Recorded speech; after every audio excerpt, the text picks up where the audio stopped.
ನೋಡಿ ಫ್ರೆಂಡ್ಸ್, ನಾನು ಎದ್ದಿದ್ದು 3:45ಗೆ. ಈಗ ನೋಡಿದ್ರೆ 4:15 ಆಗ್ಬಿಟ್ಟೈತೆ. ಟೈಮು ಯಾವ ಥರ ಓಡುತ್ತೆ ಅಂತಲೇ ಗೊತ್ತಾಗಲ್ಲ. ಅದು ಬೆಳಗ್ಗೆ ಆಗ್ಬೋದು, ಸಂಜೆ ಆಗ್ಬೋದು, ನಾವೆಷ್ಟು ಫಾಸ್ಟಾಗಿ ಕೆಲಸ ಮಾಡ್ಕೊಂಡ್ರು ಟೈಮ್ ಮಾತ್ರ ನಿಂತ್ಕೊಳ್ಳಲ್ಲ, ಓಡ್ತಾನೆ ಇರುತ್ತೆ. ತಲೆ ಓಡಿಸಿ ಕೆಲಸ ಮಾಡಬೇಕು. ಹಾಗಾಗಿ ನಾನು ನೈಟೇನೆ ಚಿಕನ್ ಮಟನ್ ತೊಳೆದಿಟ್ಟಿದ್ದೆ. ಇವಾಗ ಇವೆಲ್ಲ ನಾವು ಹುಣ್ಸೆಹಣ್ಣು ಹಾಕಿ ಬೆಳಗಬೇಕಲ್ವ, ಅದಕ್ಕೋಸ್ಕರ ಇಲ್ಲೇ ಇಟ್ಟಿದ್ದೆ. ಅದಕ್ಕೆ ಈಗ ನಾನು ಪಾತ್ರೆ ಬೆಳಗೋಂಥ ಪ್ರೋಗ್ರಾಮ್ನ ಇಟ್ಕೊಳ್ತೀನಿ. ನಮ್ಮ ಮನೆಯವರು ಸ್ನಾನಕ್ಕೆ ಹೋಗಿದ್ದಾರೆ. ಇನ್ನೂ ಬೇಗ ಎಬ್ಬರ್ಸೋಕ್ಕಿಲ್ವಾ ಅಂತ ಅಂದರು. ಇನ್ನೊಂದು ಸ್ವಲ್ಪ ಹೊತ್ತು ಮಲ್ಕೊಳ್ಳಿ ಅಂತ ನಾನೇ ಸುಮ್ಮನಾದೆ ಕಣಪ್ಪ ಅಂತ ಅಂದೆ.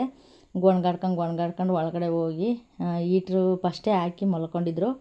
ಹೀಟ್ರು ಕೆಟ್ಟೋಗಿತ್ತಲ್ಲ ಫ್ರೆಂಡ್ಸ್, ಇವಾಗ ರೆಡಿ ಮಾಡಿಸ್ಕೊಂಬಂದಿದ್ದಾರೆ. ಆವಾಗ ಹೀಟ್ರು ಕೆಟ್ಟೋದಾಗ ಈಚೆಗಡೆ ಒಲೆಯಲ್ಲೇ ಕಾಯಿಸ್ಕೊಂಡು ಉಯ್ಕೊಳ್ಳೋರು. ನಾನು ಮಾತ್ರ ಗೋಬರ್ ಗ್ಯಾಸಲ್ಲಿ ಕಾಯಿಸಿ ಉಯ್ಕೊಳ್ಳುವೆ. ಇವಾಗ ಗೀಝರು ರೆಡಿ ಮಾಡಿಸ್ಕೊಂಬಂದಿರೋದ್ರಿಂದ ಗೀಝರ್ ಆನ್ ಮಾಡಿದ್ರೆ ಒಂದು 20 ನಿಮಿಷ ಕಾಯಬೇಕು ಫ್ರೆಂಡ್ಸ್, ನಿಧಾನಕ್ಕೆ ಬರ್ತವೆ. ಬಿಟ್ಬಿಟ್ರೆ ನೆಲ್ಲಿ ಆನ್ ಮಾಡಿ ಬಿಟ್ಬಿಟ್ರೆ ಒಂದು ಬಕೆಟ್ ತುಂಬ್ಕೊಳ್ಳೋವರೆಗೂ ಬಿಟ್ಟರೆ ಬಿಸಿ ಬಿಸಿ ಬರ್ತಾ ಇರ್ತವೆ. ನಾವು ಮನಾರ ಉಯ್ಕೊಬೋದು. ನಮ್ಮ ಮನೆಯವರೆಲ್ಲ ಅಷ್ಟೇ ಫ್ರೆಂಡ್ಸ್, ಬಿಸಿ ಬಿಸಿ ನೀರು ಒಂದು ಬಕೆಟ್ ಇದ್ದರೆ ಸಾಕು, ಅದರಲ್ಲೇ ಅಡ್ಜಸ್ಟ್ ಮಾಡ್ಕೊಂಡು ನಾವು ಉಯ್ಕೊಂಬಿಡ್ತೀವಿ. ಸಾಕಾಗುತ್ತೆ ಅಷ್ಟೇ.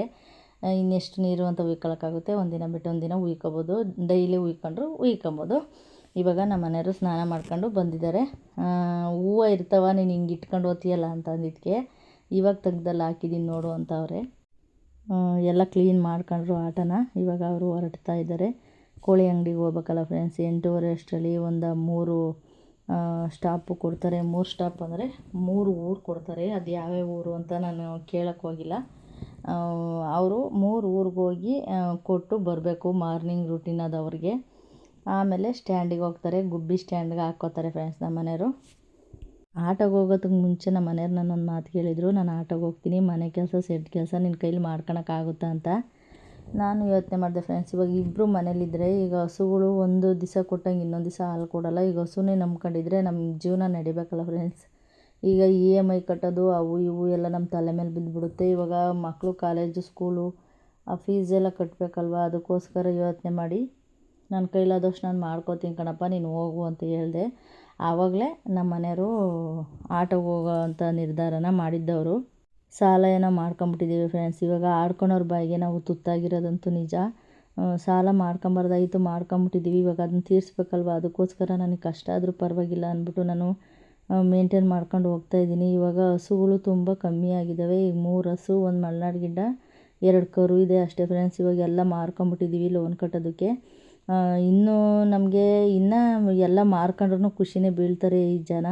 ಒಂದು ಹಸು ಇಲ್ದಂಗೆ ಮಾಡ್ಕೊಂಡ್ರೂ ಖುಷಿ ಬೀಳ್ತಾರೆ. ಆದರೆ ದೇವರು ಎಲ್ಲಿಗೆ ಹೋಗಿ ಎಲ್ಲಿಗೆ ಮುಟ್ಟಿಸ್ತಾನೆ ಅಂತ ಗೊತ್ತಿಲ್ಲ. ನಮ್ಮ ಮನೆಯವ್ರನ್ನ ಗಾಡಿಗೆ ಕಳಿಸ್ಬಾರ್ದು ಅಂದ್ಕೊಂಡಿದ್ದೆ.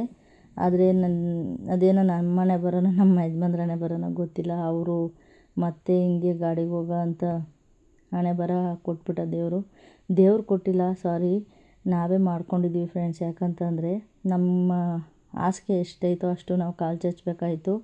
ಸಾಲ ಮಾಡ್ಕೊಳ್ಳೋವಾಗ ನಮಗೆ ಗೊತ್ತಾಗಲಿಲ್ಲ. ವಿಪರೀತ ಸಾಲ ಮಾಡ್ಕೊಂಬಿಟ್ರು ನಮ್ಮ ಯಜಮಾನ್ರು. ಯಾಕಂದರೆ ಐಡಿಯಾ ಇಲ್ದಿರನೇ ಶೆಡ್ ಮಾಡಿ ಅಷ್ಟೊಂದು ಬಂಡವಾಳ ಹಾಕಿ ಇವಾಗ ಹಸುಗಳು ತಗೊಂಡು ಜಾಸ್ತಿ ರೈಟಲ್ಲಿ ಹಸುಗಳು ಸಿಕ್ಕಾಬಟ್ಟೆ ಜಾಸ್ತಿ ರೇಟಲ್ಲಿ ಹಸುಗಳು ತಗೊಬಿಟ್ಟು ಫ್ರೆಂಡ್ಸ್. ಇವಾಗೆಲ್ಲ ಚೆನ್ನಾಗಿರೋ ಹಸುಗಳ್ನೇ ಮಾರ್ಬಿಟ್ಟಿದ್ದೀವಿ.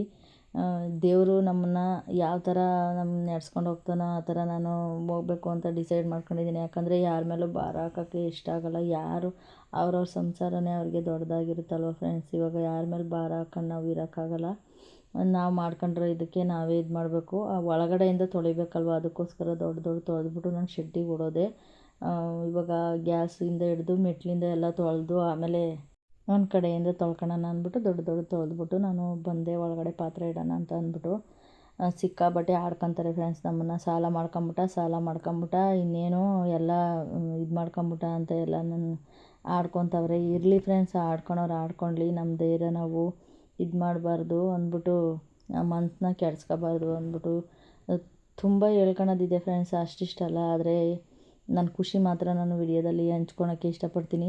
ಜಾಸ್ತಿ ದುಃಖ ಹಂಚ್ಕೊಳಕ್ಕೆ ನನಗೆ ಇಷ್ಟ ಆಗಲ್ಲ. ನನ್ನ ಮುಖ ನೋಡ್ತಾ ಇರ್ಬೋದು ಫ್ರೆಂಡ್ಸ್, ಹುಷಾರಿಲ್ಲಂಗೆ ಆಗ್ತೈತೆ, ಸಪ್ಪಗಿದ್ದೀನಿ. ಅರ್ಧ ಕೆಲಸ ಮಾಡೋ ಅಷ್ಟರಲ್ಲಿ ಫುಲ್ಲು ಹುಷಾರಿಲ್ದಂಗೆ ಆಗ್ಬಿಡುತ್ತೆ ನನಗೆ. ನೋಡ್ತಾ ಇರ್ಬೋದು ಮುಖನ, ನನಗೆ ಕಳೆನೇ ಇಲ್ಲ ನೋಡಿ, ಮಾತಾಡ್ತಾ ಇಲ್ಲ. ನಾನು ವಿಡಿಯೋ ಆನ್ ಮಾಡ್ಕೊಂಡ್ರೆ ಮಾರ್ನಿಂಗಲ್ಲಂತೂ ನಾನು ಮಾತಾಡ್ದಂಗೆ ಇರ್ತಾನೆ ಇರಲಿಲ್ಲ. ಇದೇ ಫಸ್ಟು ನಾನು ಹಿಂಗೆ ಸೈಲೆಂಟಾಗಿ ನಾನು ವಿಡಿಯೋ ಮಾಡಿರೋದು ಮಾತಾಡ್ದಿರ. ಸಿಕ್ಕಾಪಟ್ಟೆ ನನಗೊಂಥರ ಆ, ಏನೋ ಒಂಥರ ತಲೆ ಸುತ್ತು ದಿಮ್ಮನ್ನೋದು ಒಂಥರ ಆಗ್ತಾಯಿತ್ತು. ಅದಕ್ಕೋಸ್ಕರ ನಾನು ಮಾತಾಡಲಿಲ್ಲ, ಸೈಲೆಂಟಾಗಿ ವಿಡಿಯೋ ಮಾಡ್ಕೊಂಡು ಹೋಗ್ಬಿಟ್ಟು ನಾನು ಇದು ಮಾಡಿದೆ. ಇಲ್ಲ ಅಂದಿದ್ರೆ ಮುಂದೆನೇ ಮಾತಾಡ್ಕೊಂಡು ಏನೇನೋ ಐಡಿಯಾ ಮಾಡ್ಕೊಂಡಿದ್ದೆ ಫ್ರೆಂಡ್ಸ್, ಹಂಗೆ ಹಿಂಗೆ ಡೈಲಿ ರುಟೀನು ಅಂತ. ಬಿಡಲ್ಲ ಫ್ರೆಂಡ್ಸ್, ಮಾಡ್ತೀನಿ. ಡೈಲಿ ರುಟೀನ್ ಮಾಡೋಕ್ಕೆ ನನಗೆ ತುಂಬಾ ಇಷ್ಟ ಐತೆ, ಮಾಡೇ ಮಾಡ್ತೀನಿ. ಹುಷಾರಿಲ್ದಂಗೆ ಆದರೆ ಒಂದಿನ 2 ದಿನ ಹುಷಾರಿಲ್ದಂಗೆ ಆಗುತ್ತೆ, ಆದರೆ ಮತ್ತೆ ನಾನು ರಿಕವರಿ ಆದಾಗ ನಾನು ವಿಡಿಯೋ ಮಾಡ್ತೀನಿ. ಇವಾಗ ನೋಡಿ ಫ್ರೆಂಡ್ಸ್, ಇವಾಗ ಒಂದು ಸ್ವಲ್ಪ ರಿಕವರಿ ಆಗಿದ್ದೀನಿ. ಯಾಕಂತಂದರೆ ವಾಯ್ಸಲ್ಲೇ ನೀವು ನೋಡ್ತಾ ಇರ್ಬೋದು, ಒಂದು ಸ್ವಲ್ಪ ಡಿಫ್ರೆನ್ಸ್ ಇದೆ. ಶೆಡ್ ನೋಡಿ ಫ್ರೆಂಡ್ಸ್ ಹೆಂಗೆ ಆಗೈತೆ ಅಂತಂದರೆ ಅದನ್ನು ಹೆಂಗೆ ತೊಳಿಬೇಕು ಅಂತ, ಯಪ್ಪ ದೇವರೇ, ಎಲ್ಲ ಕಚ್ಚಿಸ್ಬಿಟ್ಟವೆ. ಇರೋ 3 ಸಹ ಆದ್ರೂ ನೋಡಿ ಎಷ್ಟು ಗಲೀಜು ಮಾಡಿದ್ದಾವೆ ಅಂತ. ಅಲ್ಲೋಗಿ ಮಲ್ಕೊಂಡಿದ್ದಾವೆ, ಇಲ್ಲಿ ಹಂಗೆ ಗಲೀಜಾಯಿತು ಅಂತ ನನಗೆ ಗೊತ್ತಾಗ್ತಾ ಇಲ್ಲ. ಈಗ ಆಮೇಲೆ ಜೋಳ ಒಣಕೊಂಬಿಟ್ಟವೆ ಫ್ರೆಂಡ್ಸ್. ಅದೇನೋ ನೀರಿಲ್ದಿದ್ಕೋ ಏನು ಅಂತಲೇ ಗೊತ್ತಾಗ್ತಾ ಇಲ್ಲ. ಒಂದು ತುಂಡ ಫುಲ್ಲು ಜೋಳ ಫುಲ್ಲು ಒಣಕೊಂಬಿಟ್ಟವೆ. ನನ್ನ ಮಗ ಏನು ಮಾಡ್ಬಿಟ್ಟಾನೆ, ಕಟ್ ಮಾಡ್ದಿರ ಹಾಕ್ಬಿಟ್ಟವನೆ.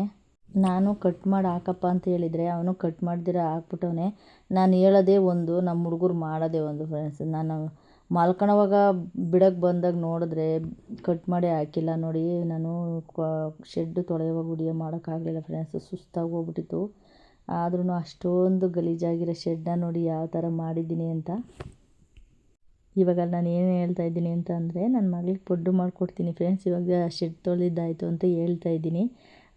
ನಾನು ಅಲ್ಲಿ ಮಾತಾಡೋಕ್ಕೂ ಆಯ್ತಲ್ಲ ಫ್ರೆಂಡ್ಸ್, ಆದ್ರೂ ನಾನು ಮುಖದಲ್ಲಿ ತೋರಿಸ್ಕೊಂಡಿರೋ ಓದ್ತಾ ಇದ್ದೀನಿ. ನೋಡಿ, ಒಂದು ಸ್ವಲ್ಪ ಕೋಲ್ಡ್ ಆಗೋ ಥರ, ತಲೆ ದಿಮ್ಮನ ಥರ. ನನ್ನ ಮಗಳು ಪಡ್ಡು ಬೇಡ ಕಣಮ್ಮ, ಇಡ್ಲಿ ಮಾಡಿಕೊಡು ಅಂತ ಅಂದ್ಲು. ಅದಕ್ಕೋಸ್ಕರ ಅವಳಿಗೆ ಇಡ್ಲಿನೇ ಇಷ್ಟ ಅಲ್ವಾ, ಅವಳು ಕೇಳಿದ್ದು ಮಾಡಿಕೊಟ್ರೆ ತಿಂತಾಳೆ ಫ್ರೆಂಡ್ಸ್. ಇಲ್ಲಾಂದರೆ ಒಂದು ತಿನ್ನೋದಿಲ್ಲ, ಹಂಗೆ ಹೊರಟೋಗ್ತಾಳೆ. ಇವಾಗ ನನಗೆ ಬೇಜಾರಾಗುತ್ತೆ, ತಿಂದಂಗೆ ಹೋಗ್ಬಿಟ್ಲಲ್ಲ ಅಂತ ಸಖತ್ತು ಬೇಜಾರಾಗ್ತಾ ಇರುತ್ತೆ ನನಗೆ. ಮಕ್ಕಳು ತಿಂಡಿ ತಿನ್ಕೊಂಡು ಹೋಗ್ಬಿಟ್ರೆ ಒಂದು ಸ್ವಲ್ಪ ಸಮಾಧಾನ ಆಗುತ್ತೆ, ಇಲ್ಲ ಅಂದರೆ ನನಗೊಂಥರ ಬೇಜಾರಾಗ್ಬಿಡುತ್ತೆ. ಅದಕ್ಕೋಸ್ಕರ ನನಗೆ ಕಷ್ಟ ಆದರೂ ಪರವಾಗಿಲ್ಲ ಅಂದ್ಬಿಟ್ಟು ಅವಳಿಗೆ ಬಾಕ್ಸೆಲ್ಲ ಕಟ್ಟಿಕೊಟ್ಟು ನಾನು ಮತ್ತೆ ಅಷ್ಟೊತ್ತಿಗೆ ಆಗಲೇ ಒಂಥರ ಸುಸ್ತಾಗ್ತಾಯಿತ್ತು ಫ್ರೆಂಡ್ಸ್ ನನಗೆ.